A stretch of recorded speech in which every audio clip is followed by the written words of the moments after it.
আমি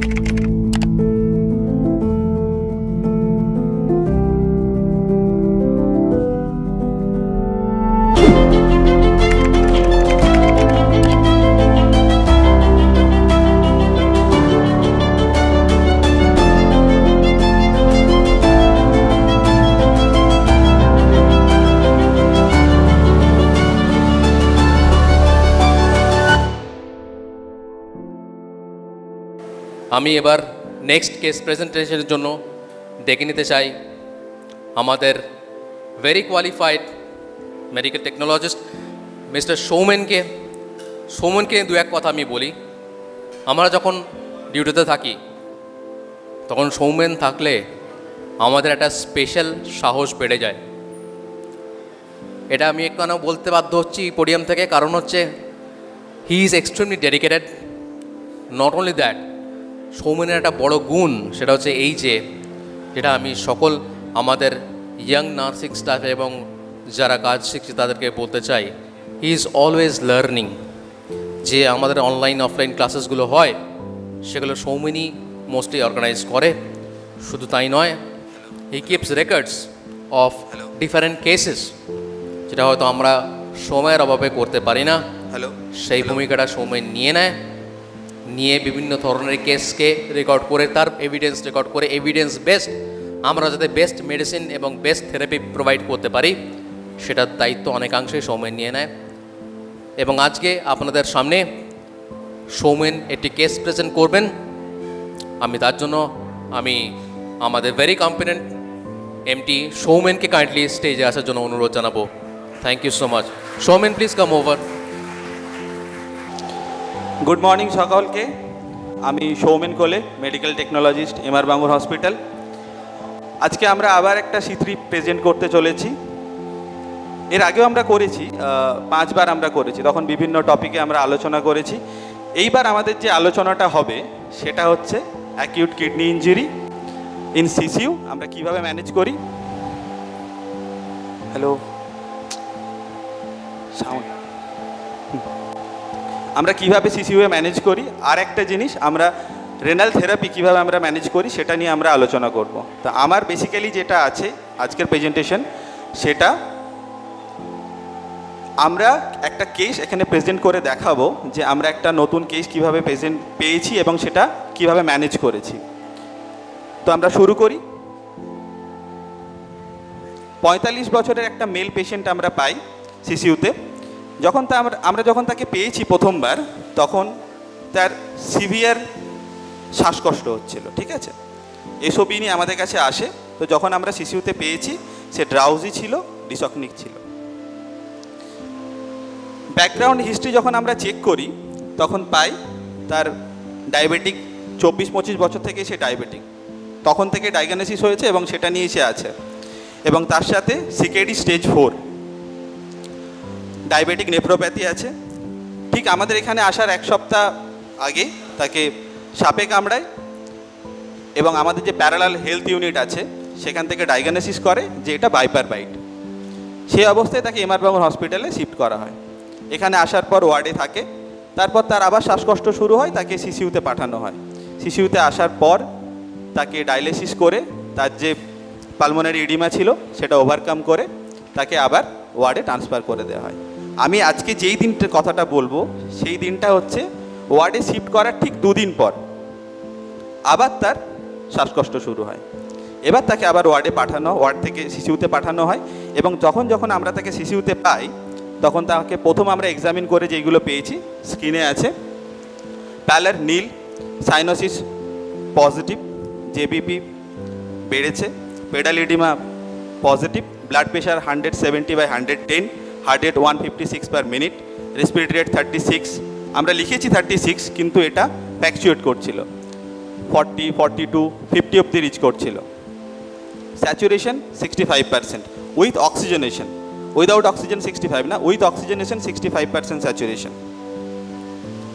যখন আমরা চেস্ট অসকাল্টেট করি, বাইল্যাটারাল চেস্ট অসকাল্টেশনে আমরা পাই coarse crepitation, heart sound normal কিন্তু গ্যালোপ রিদম ছিল, CNS drowsy, GCS Glasgow coma scale E2, M3, V2। Abdomen যখন আমরা এক্সামিন করি প্যালপেট করার সময় কোনো অর্গানোমেগালি ছিল না, কিন্তু হেপাটোজুগুলার রিফ্লেক্স কিন্তু পেয়েছি আমরা। তো এই যে আমরা পেশেন্টটাকে প্রথম সিসিইউতে পেলাম, পাওয়ার পর আমরা একটা ক্লিনিক্যাল প্রেজেন্টেশন পেলাম পেশেন্টের কাছ থেকে। তো ক্লিনিক্যাল প্রেজেন্টেশন পাওয়ার পর কিন্তু আমাদের একটা প্রাইমারি ইমপ্রেশন থাকে। হ্যাঁ, হয়তো সেটা ভুলও হতে পারে। আমরা পেশেন্টকে পেলাম, শ্বাসকষ্ট নিয়ে এসেছে, আমরা বললাম যে তার পালমোনারি এডিমা হচ্ছে, বা আমরা বললাম যে তার ভলিউম ওভারলোডে হার্ট ফেলিওর আমরা সাসপেক্ট করলাম, ভুল হতেই পারে, কিন্তু একটা প্রাইমারি ইমপ্রেশন আমাদের মধ্যে থেকেই যায়। তারপর আমরা দেখব সেটা কতটা ঠিক বা কতটা ভুল বাকি রিপোর্টগুলো দিয়ে, ঠিক আছে? তো আমরা যখন পেশেন্টটাকে ক্লিনিক্যালি এক্সামিন করেছি, এখান থেকে আমাদের যে প্রাইমারি ইমপ্রেশনটা এসেছে সেটা আমরা বলতেই পারি যে পেশেন্টটার ডায়াবেটিক নেফ্রোপ্যাথি ব্যাকগ্রাউন্ডে ছিল, তার সাথে সিকেডি, আর যে স্নেক বাইটটা হয়েছে সেটা কিন্তু ভাইপার টাইপের বাইট, যার হেমোলাইটিক ক্যাপাসিটি আছে। তো সেখান থেকে কিন্তু তার কিডনিটা ফার্দার ড্যামেজ হয়েছে এবং তার যে পালমোনারি এডিমাটা প্রেসিপিটেটেড হয়েছে। সো আমরা এখানে বলতেই পারি যে এটা acute kidney injury on background CKD due to viper bite, snake viper bite with gross pulmonary oedema. এরপর আমরা যাব আমাদের এই যে ক্লিনিক্যাল প্রেজেন্টেশনের পরে যে আমাদের প্রাইমারি ইমপ্রেশনটা ছিল সেটাকে আমরা এস্টাবলিশ করার চেষ্টা করব। আমরা বাকি রিপোর্টগুলো দেখব এবং দেখব আমাদের এই ডায়াগনোসিসটা ঠিক হচ্ছে কিনা। স্ক্রিনে দেখতে পাচ্ছেন একটা ল্যাব রিপোর্ট আছে, CBC report, total blood count 12.3K। তো আমরা এখান থেকে কিন্তু এটা একটা ইনফ্লামেটরি বায়োমার্কার, ঠিক আছে? তো ব্যাকগ্রাউন্ডে একটা কিন্তু ইনফ্লামেশন চলছে। এরপর যখন আমরা ডিফারেন্সিয়াল কাউন্ট দেখব, লিম্ফোসাইট 10%, নিউট্রোফিলিক 86%, এটাও কিন্তু আমাদেরকে বলছে যে পেশেন্টের কিন্তু ব্যাকগ্রাউন্ডে একটা ইনফ্লামেশন আছে। হিমোগ্লোবিন 10.3, হেমাটোক্রিয়েট 28.6। হিমোগ্লোবিনের তুলনায় কিন্তু হেমাটোক্রিয়েটটা কিন্তু অনেকটাই কম, যেটাও কিন্তু সাজেস্ট করছে পেশেন্টের কিন্তু পালমোনারি এডিমা আছে। এরপরে আসবো আমরা cardiac biomarker. NT-proBNP more than 35,000, CKMB 2.58 normal, trop I 1.05 borderline, D-dimer 2.36। তো NT-proBNP more than 35,000 that's mean পেশেন্টের পালমোনারি এডিমা ভলিউম ওভারলোড আছে।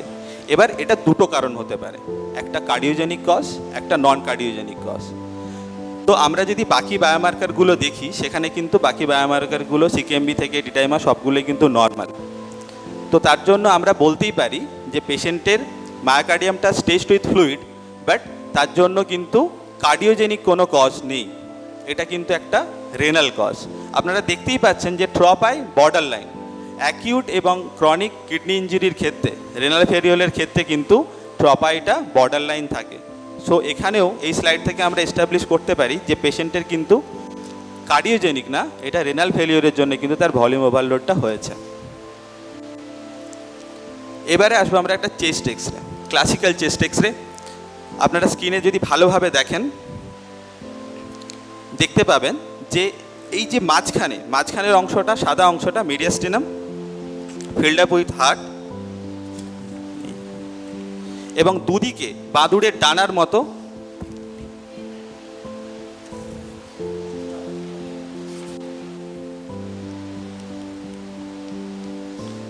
এই যে মাঝখানের অংশটা মিডিয়াস্টিনামটা ফিল্ড আপ উইথ হার্ট এবং দুদিকে বাদুড়ের ডানার মতো হয়ে আছে। দেখুন ব্যাডবিক্স উইংস, এই যে বাদুড়ের ডানার মতো, এটাও কিন্তু খুব সুন্দরভাবে বুঝিয়ে দিচ্ছে পেশেন্টের কিন্তু পালমোনারি এডিমা আছে। এই যে সাইনটা, এটা বাদুড়ের বডি আর দুদিকে কিন্তু বাদুড়ের ডানা।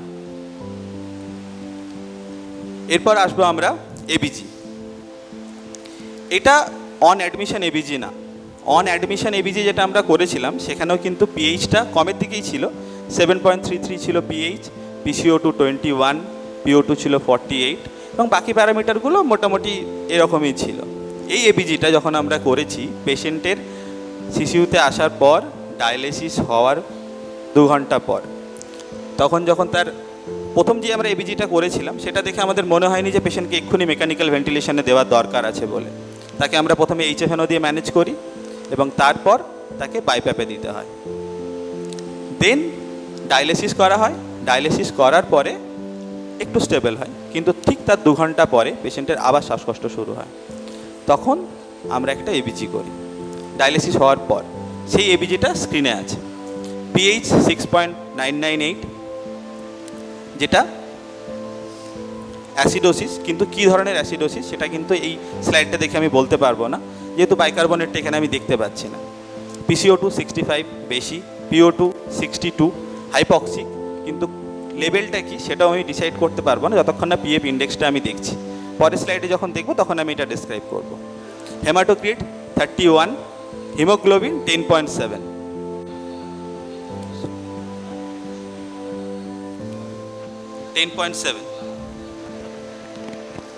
আপনারা যদি খেয়াল করেন প্রথমের থেকে কিন্তু হিমোগ্লোবিন খুব একটা বেশি বাড়েনি, কিন্তু হেমাটোক্রিয়েটটা কিন্তু বেড়েছে। হেমাটোক্রিয়েটটা বাড়ার কারণ কি? হেমাটোক্রিয়েটটা বাড়ার একটাই কারণ, আমরা পেশেন্টের ডায়ালিসিস করেছি এবং সেখানে আমরা 3 লিটার সাকসেসফুলি তার জল বার করতে পেরেছিলাম শরীর থেকে, এবং এই জলটা বার করার কারণেই কিন্তু হেমাটোক্রিয়েটটা বেড়েছে। এর পরের স্লাইডে দেখুন, sodium 116, potassium 7.2, chloride 90, calcium 0.75, bicarbonate 16। এবার কিন্তু আমরা যে অ্যাসিডোসিসটা প্রথম স্লাইডে পেয়েছিলাম সেটা কিন্তু আমরা বলতে পারি এটা কিন্তু একটা মেটাবলিক অ্যাসিডোসিস। এই যে পিসিও2টা যে বেশি দিকে আছে, পিসিও2টা বাড়ারও কিন্তু একটা কারণ আছে। পেশেন্টের আমরা যখন চেস্ট এক্সরে দেখেছিলাম, তার চেস্ট সাউন্ড শুনেছিলাম, সবগুলোই কিন্তু ইন্ডিকেট করছিল তার একটা হিউজ পালমোনারি এডিমা আছে। সেই হিউজ পালমোনারি এডিমাটাকে ওভারকাম করার জন্যে তার রেসপিরেটরি মাসলগুলোকে প্রচুর পরিমাণে কাজ করতে হচ্ছে, এবং কি করতে হচ্ছে, তার যে মিনিট ভলিউম, রিকোয়ার্ড মিনিট ভলিউমটা কিন্তু অনেক বেশি, এবং সেই মিনিট ভলিউমটা তাকে রিচ করতে হচ্ছে। এই মিনিট ভলিউম রিচ করতে কিন্তু একটা হিউম্যান লাং কখনোই পারে না এই পরিমাণ মিনিট ভলিউম, কিন্তু সে করছে, তাকে করতে হবে, তার বডি রিকোয়ারমেন্ট সেটা, এবং সে যখন সেটা পারছে না তখনই কিন্তু পিসিও2টা বাড়তে থাকছে রক্ত। ঠিক আছে, এরপর সোডিয়াম 116, এটাও কিন্তু আমাদেরকে পরিষ্কারভাবে বলে দিচ্ছে যে পেশেন্টের ভলিউম ওভারলোড আছে। ধরুন 1 গ্লাস নুন জল নিলেন আপনি, এবং তার মধ্যে আরও 1 গ্লাস নর্মাল জল মিশিয়ে দিলেন, তাহলে কি হবে? নুন জলের স্বাদটা কি এক থাকবে? থাকবে না। সেই রকমই পেশেন্টের বডি অনুযায়ী 116 যে সোডিয়ামটা আছে সেটা নর্মাল, কিন্তু তার যেহেতু জলের পরিমাণটা বেড়ে গেছে তাই ব্লাড রিপোর্টে কিন্তু রিফ্লাক্স হচ্ছে যে সোডিয়ামটা কম। তো এটাও কিন্তু আমাদের ডায়াগনোসিসটাকে এস্টাবলিশ করছে। পটাশিয়ামটাও কিন্তু অনেকটা বেড়েছে। পটাশিয়ামটা বাড়ার পিছনে একটা কারণ আছে। এই যে রেসপিরেটরি মাসেলগুলো এত পরিমাণ মিনিট ভলিউমকে রিচ করার জন্য এক্সারসাইজ করছিল, এবং এত পরিমাণ এক্সারসাইজ করার ফলে কি হচ্ছে, রেসপিরেটরি মাসেলগুলো ব্রেকডাউন হচ্ছে, র্যাপডোমায়োলাইসিস হচ্ছে, এবং তার জন্য কি হচ্ছে, পটাশিয়ামগুলো ভেঙে ভেঙে রক্তে জমা হচ্ছে, মায়োগ্লোবিনগুলো যাচ্ছে ব্লাডের সাথে মিশছে, এবং কিন্তু ফার্দার কিডনিটাকে ড্যামেজ করছে। এই কারণেই কিন্তু এখানে পটাশিয়ামটা বেড়ে 7.2 হয়েছে। এরপরে স্লাইডে আসি, ল্যাকটেট 1.2, মোর দ্যান 1, কিন্তু 10 টাইমস বেশি না হলে ডায়াগনোসিসের আমরা ধরি না, মোর দ্যান 1 কিন্তু বর্ডার লাইন। ক্রিয়েটিনিন 7.71, এটা বিফোর ডায়ালিসিস কিন্তু মোর দ্যান 10 ছিল, ডায়ালিসিসের পরে 7.71 হয়েছে। বিলিরুবিন 2.1, যেটা দেখে আমরা বুঝতে পারছি যে মোটামুটি লিভারটা ঠিক আছে, তাও এই যে 2.1 যতটুকু বেড়েছে এটার কারণ কিন্তু হেমোলাইসিস, তার জন্যই কিন্তু এই বাড়াটা। এরপর পিএফ ইন্ডেক্স, আমি তখনই বললাম পেশেন্টের PO2 ছিল 62 এবং পিএফ ইন্ডেক্সে আমি দেখতে পাচ্ছি 62। তো পিএফ ইন্ডেক্সটা কি? PO2 by FiO2। তাহলে ওখানে যখন আমি PO2টা 62 পেয়েছি, দ্যাটস মিন পেশেন্ট কিন্তু 100% অক্সিজেনে রয়েছে। এবার আমি কিন্তু বলতে পারবো যে হাইপক্সিয়াটা কোন লেভেলের। 300-এর ওপরে যখন থাকছে তখন আমরা বলছি নর্মাল, 200 to 300 যখন থাকছে তখন আমরা বলছি মাইল্ড হাইপক্সিয়া, 100 to 200 হলে মডারেট, আর বিলো 100 থাকলে আমরা বলবো সিভিয়ার। তাহলে প্রথম স্লাইডে যদি আমরা যাই এবিজির, তাহলে দেখব PO2 62, that's mean patient severe hypoxia. এরপর আসবো অ্যানায়ন গ্যাপ 17.2, এটার নর্মাল রেঞ্জ 10 ± 2, 8 to 12। এখানেও কিন্তু অ্যানায়ন গ্যাপটা অনেক বেশি আছে। তাহলে ফাইনালি আমাদের যেটা দাঁড়াচ্ছে high anion gap metabolic acidosis, যার কিছু ডিফারেন্সিস আছে। তার মধ্যে 4টে ডায়াগনোসিস, তার মধ্যে প্রথমে আসছে renal failure, poisoning, ketoacidosis, lactate acidosis. এবার এইগুলো আমরা দেখব একটা একটা করে যে কোনটা কোনটা হতে পারে এই পেশেন্টের ক্ষেত্রে। যদি ল্যাকটেড অ্যাসিডোসিস যদি আমরা দেখি, এখানে ল্যাকটেড কিন্তু 1.2, মোর দ্যান 1, কিন্তু 1.2 খুব একটা বেশি না, 10 টাইমস বেশি না, তাহলে কিন্তু আমরা এখানে ধরবো না যে পেশেন্টের ল্যাকটিক অ্যাসিডোসিস হচ্ছে। কিটোঅ্যাসিডোসিসের ক্ষেত্রেও ফাস্টিং অ্যালকোহলিক কিটোঅ্যাসিডোসিস হওয়ার কোনো চান্স নেই, কারণ পেশেন্ট লাস্ট 7 দিন ধরে হসপিটালে আছে, তাই এই অপশানটাও কিন্তু আমাদেরকে বাদ দিতে হবে। Poisoning, salicylate poisoning, methyl alcohol poisoning কিন্তু কোনো চান্স নেই, সো এটাও বাদ। তারপরে আসছে কিন্তু আমাদের একটাই থাকছে, যেটা রেনাল ফেলিওর। তাহলে আলটিমেটলি যেটা দাঁড়ালো সেটা হচ্ছে রেনাল ফেলিওর, এবং সেটা কি কারণে? ভাইপার বাইট, আর তার সাথে পেশেন্টের হিউজ পালমোনারি এডিমা, যার জন্য এই অ্যাকিউট কিডনি ইঞ্জুরিটা হয়েছে। এবং এর সাথে সাথে একটা জিনিস আমরা দেখছি, পেশেন্টের PCO2টাও কিন্তু অনেক বেড়েছে, এবং যার কারণে পেশেন্টের কিন্তু মেটাবলিক অ্যাসিডোসিসের সাথে সাথে কিন্তু পেশেন্ট টাইপ 2 রেসপিরেটরি ফেলিওরের দিকেও কিন্তু এগোচ্ছে। এবং এই এবিজিটা করার পরেই কিন্তু আমরা সিদ্ধান্ত নিই যে পেশেন্টকে এবার আমরা মেকানিক্যাল ভেন্টিলেশনে দেব, এবং মেকানিক্যাল ভেন্টিলেশনে দেওয়ার পর তার যে পিপ টাইট্রেশন, ঠিক আছে, এটা ডিটেলসে আমার পরের বক্তারা বলবেন। আমি শুধু এইটুকুই বলি যে পিপ টাইট্রেশন করে কিন্তু আমরা পিপ 18 পর্যন্ত কিন্তু আমরা রিচ করেছি, তারপর গিয়ে আমরা ম্যানেজ করতে পেরেছি। এবার আমি আসবো আমার ফাইনাল ইমপ্রেশন। আমি একটা প্রাইমারি ইমপ্রেশন দিয়েছিলাম পেশেন্টকে ক্লিনিক্যালি এক্সামিন করার পর। এবার আসবো আমি আমার ল্যাব রিপোর্ট, এক্স-রে, বায়োমার্কার সব কিছু করার পর আমি ফাইনাল যে ইমপ্রেশনটাতে পৌঁছেছি এবং আমার প্রাইমারি ইমপ্রেশনটার সাথে কতটা ম্যাচ করে সেটা আপনারা বলবেন। ফাইনাল ইমপ্রেশন এটাই: acute kidney injury on CKD due to snake bite, viper bite, complicated by pulmonary oedema, uraemic encephalopathy, hyponatraemia, hyperkalaemia, pneumo urosepsis. এবার আপনারা কম্পেয়ার করুন আমার প্রাইমারি ইমপ্রেশন এবং ফাইনাল ইমপ্রেশনের উপর। এরপর আমার পরবর্তী বক্তারা আসবে এবং এই পেশেন্টের কী কী ম্যানেজমেন্ট, ভেন্টিলেটর স্ট্র্যাটেজি, তার ফিজিওলজি কী, আমরা কীভাবে তাকে ট্রিটমেন্ট করেছি এবং কতটা সাকসেস পেয়েছি, সেই সম্পর্কে আপনাদের কাছে তুলে ধরবে। Thank you so much.